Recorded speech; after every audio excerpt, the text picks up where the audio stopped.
जय श्री कृष्णा। स्वागत है आपका श्री भक्ति ज्ञान चैनल में। क्या आप जानते हैं, कभी कभी भगवान हमारी पुकार सुनने के लिए चुपचाप बहुत प्रेम से स्वयं धरती पर उतर आते हैं और हमें पता भी नहीं चलता।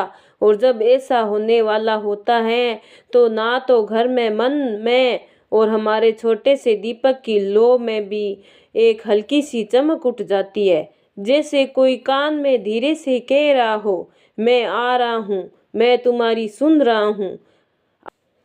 आज मैं आपको पौष मास की विष्णु कथा सुनाने जा रही हूँ। वह बिल्कुल ऐसी ही दिव्य चमत्कारी कहानी है, जहाँ एक साधारण सी स्त्री के जीवन में उसकी भक्ति ने चमत्कार का दरवाजा खोल दिया। ये कथा उतनी ही प्रकाशमय है जितनी सुबह की पहली धूप, और उतनी ही सच्ची जितना भगवान विष्णु का पवित्र नाम। कैसे दुख धीरे धीरे पिघलने लगते हैं और आशा की रोशनी भीतर उतरने लगती है। पौष मास के इस पावन कथा में हम प्रेम पूर्वक प्रवेश करते हैं। एक छोटे से शांत गांव से, जहां सुबह की हवा में हल्की सी ठंडक, सूरज की किरणों में सुनहरी हल्की चमक और पेड़ों पर बैठे पक्षियों की मीठी पुकार गांव को स्वर्ग जैसा बना देती है। उस गांव का नाम था आनंदपुर।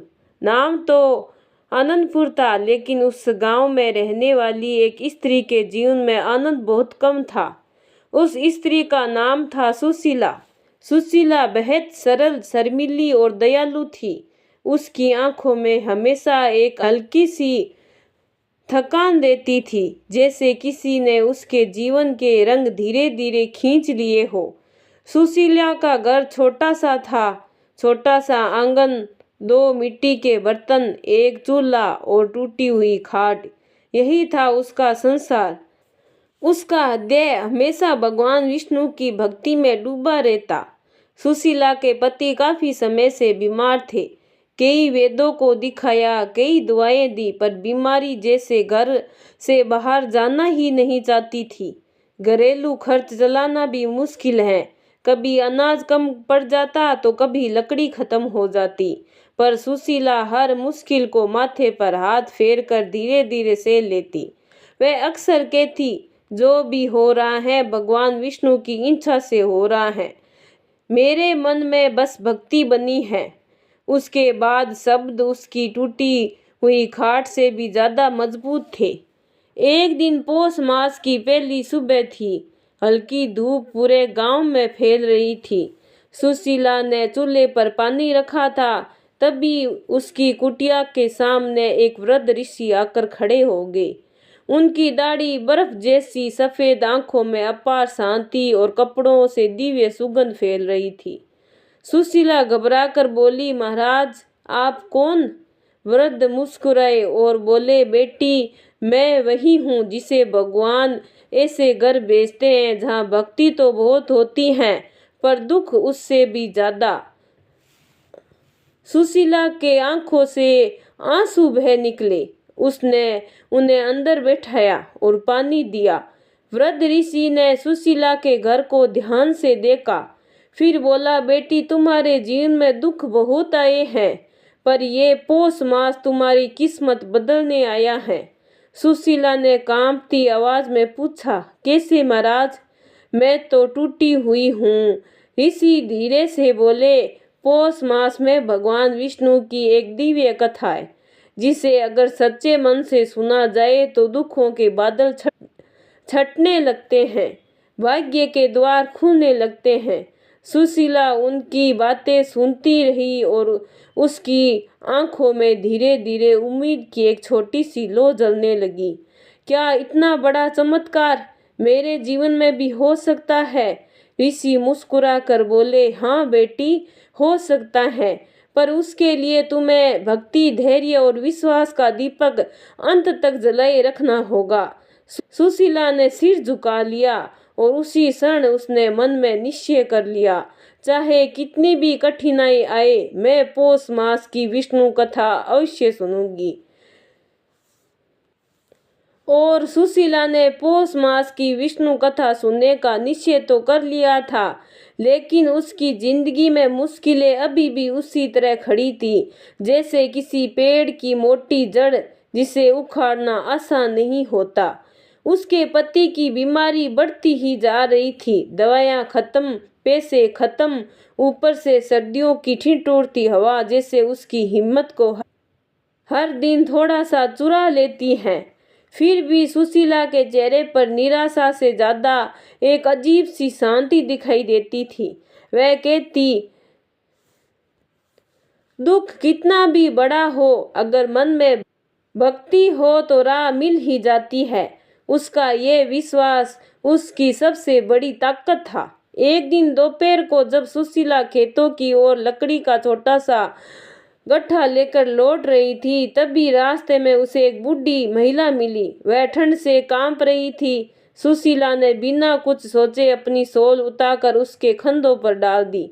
महिला ने नम आंखों से पूछा, बेटी, तुम खुद ठंड से कांप रही हो, मेरी इतनी सेवा क्यों? सुशीला ने मुस्कुराकर कहा, माँ, भगवान हर रूप में मिलते हैं। आज मुझे आप ही दिखाई दे रहे हैं। उसके ये मीठे शब्द बूढ़ी महिला के दिल में उतर गए और आज पहली बार सुशीला की शक्ति, करुणा और मानवता एक साथ चमक उठी। शाम को जब वह घर लौटी तो उसके पति ने कमजोर आवाज में पूछा, सुशीला, तुम इतनी देर कहाँ थी? सुशीला ने चूल्हे पर आग जलाते हुए कहा, थोड़ी लकड़ी ले आई थी। रास्ते में एक माजी को ठंड लग रही थी, उन्हें अपनी शॉल दे आई। पति ने आश्चर्य से कहा, तुम्हारे पास तो एक ही शॉल थी, अब ठंड में तुम क्या पहनोगी? सुशीला ने धीरे से उसके हाथ पर हाथ रखते हुए कहा, जिसके पास देने का मन हो उसके लिए भगवान हमेशा कुछ न कुछ व्यवस्था कर देते हैं। उसकी मुस्कुराहट में विश्वास की इतनी गहराई थी कि उसकी गरीबी भी उस छोटी लगने लगी। उसी रात वही वृद्ध ऋषि फिर उसके दरवाजे पर आए। सुशीला ने तुरंत उन्हें अंदर बिठाया। ऋषि ने मुस्कुराते हुए कहा, बेटी, आज तुमने जो दया का काम किया है वह सीधा भगवान विष्णु तक पहुंचा है। याद रखो, पौष मास की कथा सुनने से पहले ईश्वर मन को परखते हैं। सुशीला घबराई, क्या मैं परीक्षा अभी शुरू हुई है महाराज?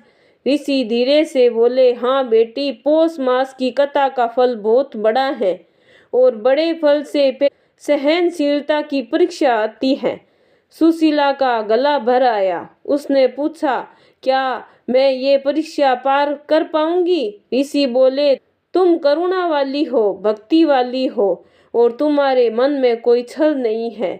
जो मन सच्चा हो, विष्णु की कृपा उस पर देर से सही पर अवश्य उतरती है। इसके बाद ऋषि ने सुशीला को पौष मास की कथा सुनने का सरल तरीका समझाया। सिर्फ 7 दिनों तक तुम भक्ति, सत्य और धैर्य का दीपक जलाए रखना, कथा स्वयं तुम्हें प्रकाश देगी। सुशीला ने तुरंत चरण छूकर कहा, महाराज, मैं टूट जाऊंगी पर भक्ति नहीं छोड़ूंगी। ऋषि ने प्रसन्न होकर आशीर्वाद दिया, तुम्हारे दुख अब धीरे धीरे अपना रूप बदलने वाले हैं। बेटी सुशीला, अपने आंचल से आंसू पोंछ। और पहली बार दिल में हल्की सी उम्मीद चमकी, जैसे अंधेरे कमरे में दीपक की एक छोटी सी लौ जल उठी हो। सुशीला ने जैसे ही ऋषि के बताए नियमों के अनुसार पहली बार दीपक जलाया, उसी क्षण कथा का द्वार खुलने लगा और वह स्वयं को भगवान के लोक में खड़ा महसूस करने लगी। उस दिन उसे दिव्य लोक में नीला आकाश दुगुना उजाला था, जैसे समुद्र की गहराई उसमें झिलमिला रही हो। सोनल रंग की किरणें हर ओर बह रही हो और वेदों की ध्वनि हवा में हल्की सी मिठास खोल रही थी। वहीं पर स्थित था भगवान विष्णु का दिव्य सिंहासन, चतुर्भुज रूप, शांत मुस्कान, कमल समान नेत्र, जिनको देखकर कोई भी जीव अपने दुख भूल जाता है। इसी समय देवताओं की एक विशाल सभा भी लगी हुई थी।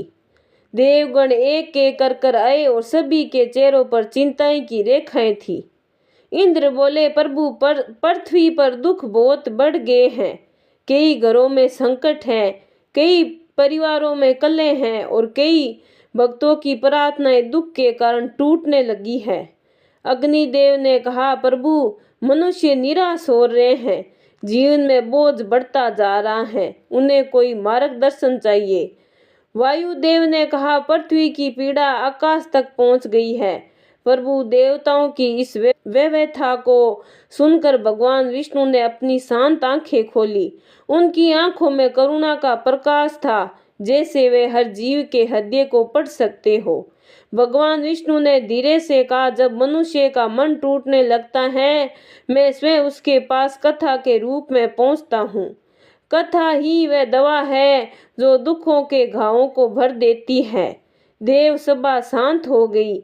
हर देव उनके शब्दों को ग्रहण कर रहा था, जैसे ये वचन आत्मा की प्यास बुझा रहे हो। फिर भगवान बोले, पौष मास में मेरी एक दिव्य कथा है। जो भी भक्त इसे सच्चे मन से सुनेगा, उसके जीवन से दुख हटने लगेंगे, संकट घुलने लगेंगे और उसका मन पुण्य आशा से भर जाएगा। देव झुक कर बोले, प्रभु, कृपा करके ये कथा पृथ्वी तक पहुंचाए। भगवान विष्णु मुस्कुराए और एक बहुत ही शांत, बहुत ही मधुर मुस्कान, कथा तो पहले से ही है, बस सुनने वाला सच्चा भक्त चाहिए। और ठीक उसी समय उनकी दृष्टि धरती पर खड़ी एक स्त्री पर पड़ी। सुशीला। विष्णु भगवान बोले, ये स्त्री दुख में है, पर इसका मन नहीं टूटा। इसकी करुणा, धैर्य और भक्ति से उस कथा तक ले जाएगी जो इसके जीवन को बदल देगी। सुशीला उस समय अपने छोटे से घर में बैठी दीपक की लौ को ताक रही थी, पर उसे क्या पता था कि स्वर्गलोक में देवता उसी की चर्चा कर रहे हैं। देव सभा में ब्रह्मदेव बोले, प्रभु, क्या ये कथा सुशीला के जीवन में परिवर्तन लाएगी? विष्णु ने उत्तर दिया, हाँ ब्रह्मदेव, क्योंकि सुशीला में वह गुण है जो हर कथा को फलित करता है। सच्चा विश्वास भक्ति का वही दीपक है, इसको दुखों से मुक्ति दिलाएगा। इन वचनों के साथ ही पूरी देव सभा में एक पवित्र प्रकाश भर गया। वेदों की ध्वनि गूंज उठी और कथा का प्रथम अध्याय पूर्ण हुआ। उधर धरती पर सुशीला ने देखा कि दीपक की लौ जैसे जैसे ऊंची उठने लगी।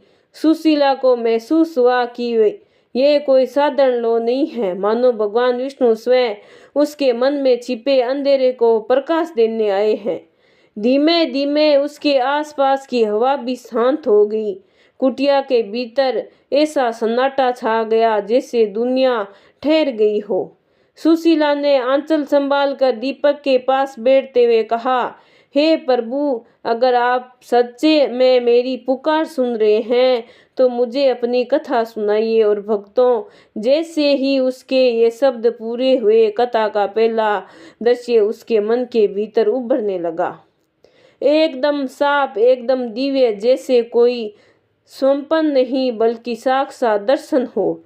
उसी क्षण एक मधुर करुणा भरी आवाज उसके मन में गूंजी, सुशीला, सबसे पहले सुनो उसे राजा की कथा जो धैर्य में प्रिय था पर कठिनाइयों से घिरा गया था। और इसी दिव्य संकेत से पहली कथा शुरू होती है। राजा हर दिन चिंतित रहता, पर एक दिन उसे स्वप्न में एक दिव्य आवाज सुनाई दी, राजन, पौष मास की कथा सुनो, तुम्हारे मार्ग स्वयं साफ हो जाएंगे। राजा ने विश्वास किया, कथा सुनी और धीरे धीरे उसके राज्य की स्थितियां सुधरने लगी। खजाना भरने लगा, शत्रु पीछे हटने लगे और प्रजा में प्रसन्नता फैल गई। देवताओं की सभा में कहीं विष्णु की बात अब धरती पर फलित होने लगी। कथा सुनने वाला अकेला नहीं रहता। इसके बाद कथा में आता है एक व्यापारी जिसने जीवन में बहुत मेहनत की थी, पर अचानक उसकी सारी संपत्ति चली गई, जहाज डूब गया, गांव में माल बिकना बंद हो गया, लोग उधार देते नहीं और पुराने उधार वापस मांगते थे। व्यापारी जीवन से टूट चुका था। लेकिन एक दिन यात्रा करते समय उसे एक संत मिले। संत ने कहा, पौष मास की कथा मन लगाकर सुनो, जिसे हिम्मत से तुम्हें गिरते हो उसी हिम्मत से उठ भी जाओगे। व्यापारी ने कथा सुनी और उसके कार्य में फिर से गति आने लगी। दूर देशों से व्यापारी का आना, नए सौदे होना और धीरे धीरे उसकी हानि लाभ में बदल गई। यह देखकर स्पष्ट हो गया कि कथा सिर्फ शब्द नहीं, जीवन बदलने वाली शक्ति है। अब कथा पहुंचती है एक वृद्धा की प्यारी सी कहानी पर। वह इतनी बूढ़ी थी कि चलना भी मुश्किल हो गया था। घर में कोई सहारा नहीं, आंखों में धुंधला पानी और खाने को बस थोड़ा सा सूखा चावल। पर उसके मन में एक अद्भुत श्रद्धा थी। वह हर शाम धीमी रोशनी वाले दीपक के आगे बैठकर कहती, नारायण, तुम्हारा नाम ही मेरी संपत्ति है। एक दिन गांव में घोषणा हुई, पौष मास में विष्णु कथा सुनाई जाएगी। वृद्धा के पास बैठने का आसन नहीं था, कपड़ा नहीं था, पैरों में जूते नहीं थे, पर वह फिर भी लाठी के सहारे कथा सुनने जा पहुंची। और भक्तों, उसकी भक्ति इतनी सच्ची थी कि कथा के अंतिम दिन उसके घर में पहली बार भरी थाली मिली, कभी ना सूखने वाली अनाज की थैली, एक नया चादर, एक चमकता दीपक। लोग कहते हैं ये भगवान विष्णु की कृपा है। अब सुशीला, जो ये सब कथा सुन रही थी, अपने मन में सोचने लगी, अगर भगवान ने राजा, व्यापारी और उस वृद्धा के दुख दूर किए हैं तो क्या मेरे घर का अंधेरा भी हट सकता है। उसके दिल में एक बहुत कोमल सी आशा जागी, जैसे एक खिड़की खुल जाए। ऋषि जो कथा सुना रहे थे, सुशीला की आंखों में चमक देखकर बोले, बेटी, ये कथा किसी एक के लिए नहीं, ये उन सब के लिए जो सच्चे मन से सुनते हैं। तुम्हारे मन में शक्ति है, धैर्य है, करुणा है, इसीलिए ये कथा भी तुम्हें सुनेगी। सुशीला के दिल में एक नया साहस जन्मा। यदि भगवान विष्णु ने सबकी मदद की है तो वह मेरी भी सुनेंगे। सुशीला 3 दिन से पौष मास की विष्णु कथा सुन रही थी। हर दिन उसके मन में थोड़ी थोड़ी आशा बढ़ रही थी, पर उसके जीवन की कठिनाइयां अभी भी वहीं खड़ी थी। उसके पति की बीमारी अब पहले से भी ज्यादा बढ़ चुकी थी। रात में उनका तेज बुखार चढ़ जाता और सुशीला जाग जाग कर उनके सिर पर पानी रखती रहती। आंगन में रखा अनाज भी लगभग खत्म हो गया था। घर में जलने को लकड़ी नहीं और सर्दी की रातें और भी कठोर होती जा रही थी। एक सुबह जब सुशीला चूल्हा जलाने के लिए सूखे पत्ते बटोर रही थी तो अचानक उसे लगा कि उसका दिल कुछ भारी सा है, जैसे कोई बड़ी बात उसके जीवन की ओर बढ़ रही हो। दोपहर होते उसके पति की सांसें और भी कमजोर होने लगी। सुशीला ने उनका हाथ पकड़ा और रोती हुई बोली, कृपा हिम्मत मत हारिए, मैं भगवान से आपकी रक्षा की प्रार्थना कर रही हूँ। हर हालात में हर पल बिगड़ते जा रहे थे। शाम तक गांव के 2-3 लोग देखने आए और बोले, सुशीला, बहुत कोशिश कर ली, शायद अब कुछ नहीं हो सकता। ये शब्द सुनकर सुशीला का दिल अंदर से टूट गया। उसके चेहरे पर आंसू नहीं, बस एक गहरी चुप्पी उतर आई।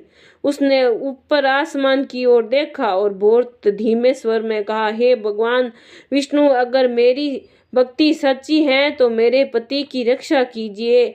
और वह रात सुशीला के जीवन की सबसे लंबी रात थी। चूल्हा बुझा हुआ, आंगन ठंड से जमा हुआ और कुटिया की दीवारों पर अंधेरे जैसे छाया बनकर बैठ गया था। लेकिन उस अंधेरे के बीच सुशीला ने एक छोटा सा दीपक जलाया। दीपक की लौ बहुत छोटी थी, पर उसमें सुशीला का विश्वास पहाड़ जैसा अडिग था। उसने दीपक के सामने बैठकर धीमी आवाज में कहा, हे प्रभु, आपकी कथा सुन रही हूँ, कृपया मुझे छोड़ मत दीजिए। उसकी आंखों में आंसू टपक रहे थे, पर उसके होठों पर भगवान का नाम था। और ठीक उसी समय जब रात सबसे शांत होती है, जब हवा भी रुक जाती है, उसी क्षण कुटिया में अचानक हल्की सी दिव्य सुगंध फैलने लगी। पहले सुशीला का लगा शायद भ्रम है, पर धीरे धीरे पूरे कमरे में एक गर्माहट उतर आई, जैसे किसी ने उसके दुख मन पर हथेली रख दी हो। सुशीला ने आश्चर्य से देखा, दीपक की छोटी सी लौ अब पहले से भी कहीं ज्यादा तेज हो गई थी। ऐसा लग रहा था जैसे कोई अदृश्य शक्ति उसे सहला रही हो। इसी दिव्य क्षण में सुशीला ने महसूस किया कि उसके पति की सांसें अब भी थोड़ी स्थिर हो रही हैं। उनका चेहरा पहले से शांत, उनकी धड़कनें नियमित। सुशीला के हृदय में भावना का सागर उमड़ पड़ा। उसने हाथ जोड़कर कहा, हे नारायण, क्या ये आपकी कृपा है? दीपक की लौ एक क्षण के लिए ऐसी चमकी जैसे हाँ कह रही हो। अगली सुबह लोग देखकर चकित रह गए। सुशीला के पति की हालात पहले से भी कहीं बेहतर थी। गांव की एक वृद्धा ने कहा, बेटी, ये कोई साधारण बात नहीं है, ये तो भगवान विष्णु की कृपा है। सुशीला ने आंसू पोंछते हुए कहा, हाँ माँ, मैंने कल रात भगवान को बहुत पुकारा था। वृद्धा मुस्कुराई, और भगवान कभी भी उस पुकार को अनसुना नहीं करते जो सच्चे मन से निकले। अब सुशीला के मन में एक नया विश्वास जाग उठा। विष्णु कथा सच में चमत्कार करती है, और मेरी ये परीक्षा का समय धीरे धीरे समाप्त होने वाला है। सुशीला ने 5 दिनों तक पूरी श्रद्धा से विष्णु कथा सुनी। दुख उसके जीवन से हर कोने में थे, लेकिन उसके मन में विश्वास का दीपक जलता रहा। धीमा था पर बुझा नहीं। और अब छठे दिन की कथा सुशीला के जीवन को सदैव के लिए बदलने वाली थी। उसे सुबह आसमान बिल्कुल साफ था। सर्दी की हल्की सी किरणें कुटिया की मिट्टी पर गिर रही थी, पर सुशीला के मन में एक अजीब सी बेचैनी थी, जैसे आज कुछ बहुत बड़ा होने वाला हो। उसके पति अब पहले से भी बेहतर थे, पर पूरी तरह ठीक नहीं। फिर भी सुशीला के चेहरे पर एक हल्की सी आशा की चमक थी, जैसे उसकी आत्मा कह रही हो, आज भगवान मुझे सुनेंगे। जब सूर्य ढलने लगा, सुशीला दीपक लेकर कुटिया के बाहर आई। वह दीपक आज पहले से भी ज्यादा तेज जल रहा था, जैसे किसी दिव्य शक्ति ने स्वयं उसे स्पर्श किया हो। सुशीला ने दीपक को चौखट पर रखा और हाथ जोड़कर बोली, नारायण, अगर मेरी भक्ति सच्ची है तो आज मुझे अपना दर्शन दीजिए, मुझे शक्ति दीजिए, मुझे राह दिखाइए। उसकी आवाज में थकान थी, आंसू भी थे, और एक नई अन्न की पुकार भी। और ठीक उसी क्षण हवा अचानक स्थिर हो गई। दीपक की लो एकदम सीधी उठी और सुनहरी हो गई, इतनी चमकीली कि सुशीला ने अपनी पलकों को झुका लिया। धीरे धीरे पूरी कुटिया में एक पवित्र प्रकाश फैलने लगा। दीवारें, मिट्टी, आंगन सब सुनहरे रंग में नहाने लगे।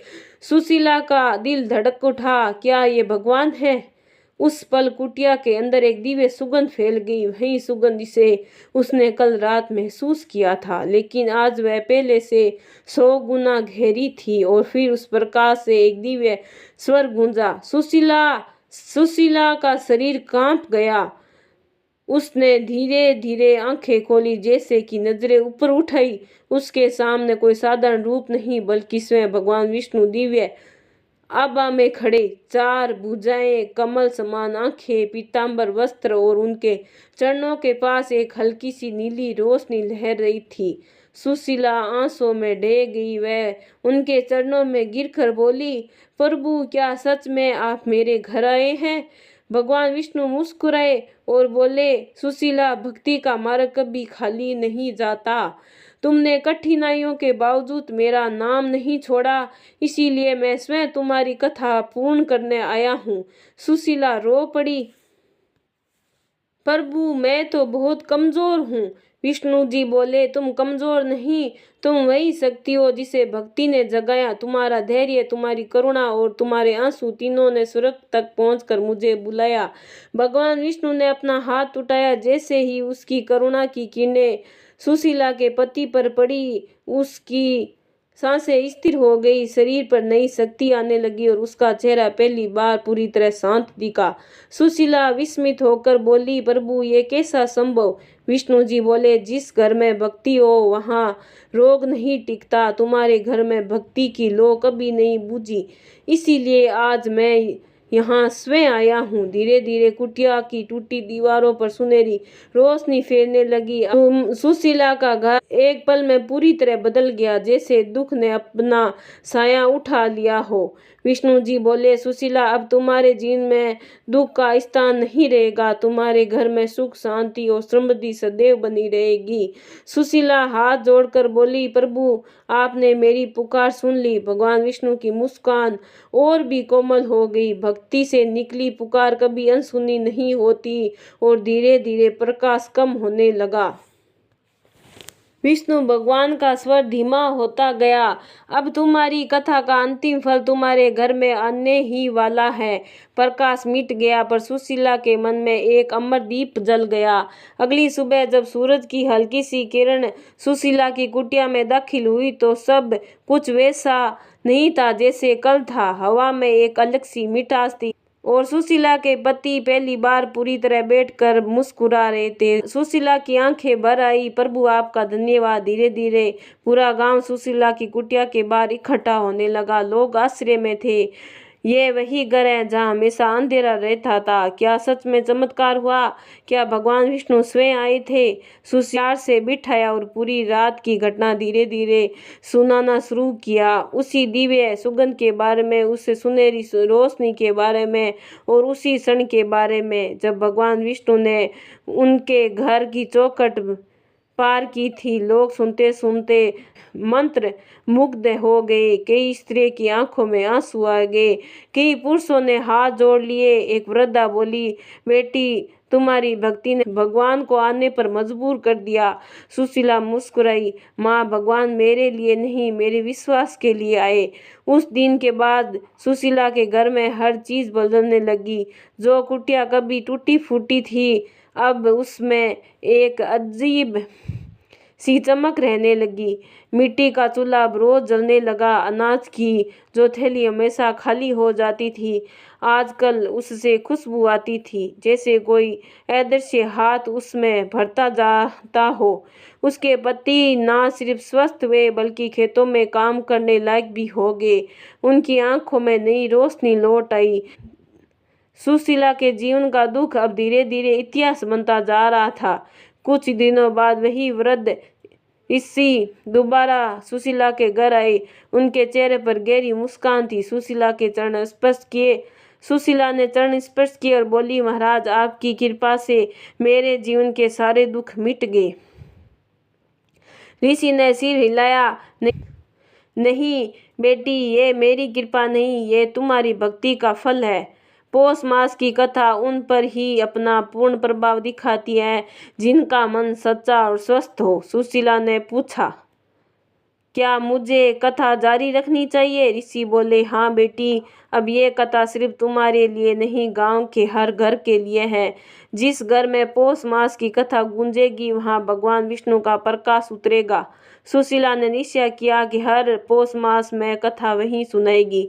धीरे धीरे पूरे गांव में हर घर में सुशीला की कथा की चर्चा फैल गई। लोग दूर दूर से आने लगे उसकी मीठी आवाज में भगवान विष्णु की महिमा सुनने। कोई धन की कामना लेकर आता, तो कोई रोग से मुक्ति की इच्छा, तो कोई मन की शांति खोजता, पर हर कोई लौटता उम्मीद से भरा हुआ, क्योंकि सुशीला की कथा सिर्फ शब्द नहीं थी, वह उसके स्वयं के जीवन का साक्षात अनुभव थी। और भक्तजनों, देखते देखते गांव अनंतपुर में एक नई परंपरा शुरू होगी। हर पौष मास में भगवान विष्णु की कथा सुनना। स्त्रियां घरों में दीपक सजाती, पुरुष आंगन में मंडना बनाते, बच्चे फूल चुनकर लाते। गांव के हर आंगन में भक्ति की खुशबू फैल जाती। कुछ वर्षों में आनंदपुर गांव इतना समर्थ हो गया कि लोग कहते इस गांव में सुख इसलिए है क्योंकि हाँ, सुशीला ने पौष मास की कथा को जो जी कर दिखाया है। सुशीला मुस्कुराती थी और धीरे से कहती, कथा सुनने वाले मैं नहीं, कथा सुनाने वाले भगवान विष्णु हैं। और ये कथा यही संदेश देती है, जब दुख बहुत गहरे लगे, जब रास्ते बंद महसूस हो, तब हार मत मानना, क्योंकि ठीक उसी क्षण भगवान अपना द्वार खोलते हैं। पौष मास की विष्णु कथा जीवन में आशा का सूर्य बनकर धीरे धीरे एक अंधेरा मिटा देती है। और यही पौष मास की वह अमर कथा है जो सुशीला को दुखों से निकालकर सुख और प्रकाश की ओर ले गई। याद रखिए, भगवान विष्णु की कृपा उन पर सबसे पहले उतरती है जो कठिनाइयों में भी भक्ति का दीपक बुझने नहीं देते। आपके जीवन में भी सुख, शांति और समृद्धि सदैव बनी रहे। अगर आपको मेरी ये कहानी अच्छी लगी है तो लाइक सब्सक्राइब जरूर करें। बहुत बहुत धन्यवाद।